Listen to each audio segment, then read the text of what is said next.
প্রিয় ছাত্রছাত্রীরা, আজকে আমরা দশম শ্রেণীর প্রথম অধ্যায়ের 2 নম্বরের কিছু গুরুত্বপূর্ণ কোশ্চেন নিয়ে আলোচনা করব। একটু দেখে নাও।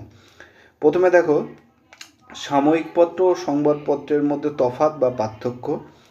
প্রথম পার্থক্যটা দেখো, সাময়িক পত্র নির্দিষ্ট সময় অন্তর প্রকাশিত হয় এবং সংবাদপত্র প্রতিদিন প্রকাশিত হয়। সাময়িক পত্র ভালো কাগজে বাঁধাই করে পুস্তক আকারে প্রকাশিত হয়, আর সংবাদপত্র সস্তা কাগজে প্রকাশিত হয়। এবং সাময়িক পত্র লেখকের প্রত্যক্ষ অভিজ্ঞতার উপরে এখানে জোর দেওয়া হয়, আর সংবাদপত্রে প্রাত্যহিক মানে প্রতিদিনের ঘটনার উপরে জোর দেওয়া হয়। একটু ভালোভাবে দেখো। এবং 4 নম্বর অপশান যেটা রয়েছে, 4 নম্বরটা দেখো, সাময়িক পত্রের উদাহরণ হলো দিগদর্শন, সমাচার দর্পণ, ভেরি ভেরি ইম্পর্ট্যান্ট। এবং সংবাদপত্রের উদাহরণ হলো সংবাদ প্রভাকর, অমৃতবাজার। এর পরের কোশ্চেনটা আমরা আলোচনা করব আত্মজীবনী এবং স্মৃতিকথা কাকে বলে। আত্মজীবনী দেখো, যখন কোনো মানুষ তার জীবনে ঘটে যাওয়া ঘটনা অকপটে লিপিবদ্ধ করেন, তখন সেটাকে বলা হয় আত্মজীবনী। আবার যখন কোনো মানুষ জীবনের অনেকটা সময় অতিক্রম করার পর জীবনের ফেলে আসা দিনগুলির বা ঘটনার স্মৃতিচরণ করেন, তখন তাকে বলা হয় স্মৃতিকথা। এটাও দারুণ গুরুত্বপূর্ণ কোশ্চেন। আত্মজীবনী এবং স্মৃতিকথা কাকে বলে তোমরা ভালোভাবে তৈরি করে নেবে। এবার দেখো, আমরা দেখব সামরিক ইতিহাসের দিক থেকে, এটাও গুরুত্বপূর্ণ, সামরিক ইতিহাস চর্চার গুরুত্ব।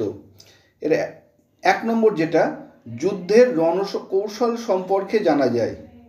যুদ্ধের রণকৌশল, এক একটা যুদ্ধের রণকৌশল এক এক রকম, এ সম্পর্কে জানা যায়। 2 নম্বর, যুদ্ধে অস্ত্রের প্রয়োগ ও কার্যকারিতা সম্পর্কে জানা যায়।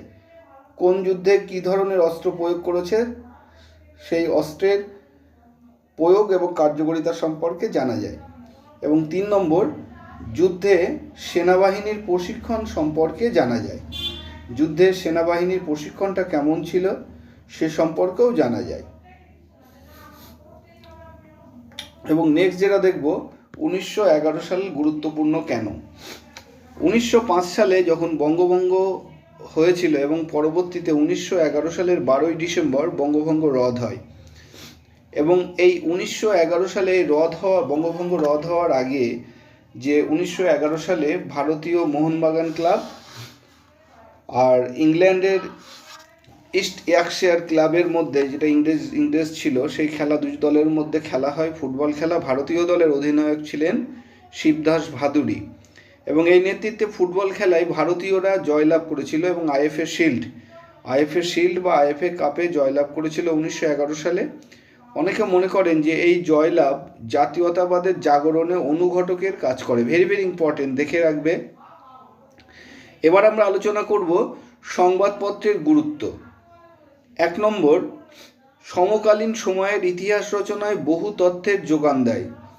সমকালীন সময়ের যে ইতিহাস, সেই ইতিহাস রচনায় বহু তথ্যের যোগান দেয় সংবাদপত্র। 2 নম্বর, জাতীয়তাবাদ ও স্বাধীনতা আন্দোলনের তথ্য যোগান দেয় সংবাদপত্র। ভেরি ভেরি ইম্পর্টেন্ট, দেখে রাখো। এবং 3 নম্বর, দেশের মধ্যে ঘটে চলা বা বিভিন্ন ঘটনার বিবরণ তুলে ধরে জনমত গঠনে সংবাদপত্র এক অভূতপূর্ব ভূমিকা নেয়। জনমত গঠনে সংবাদপত্র এক অভূতপূর্ব ভূমিকা নেয়।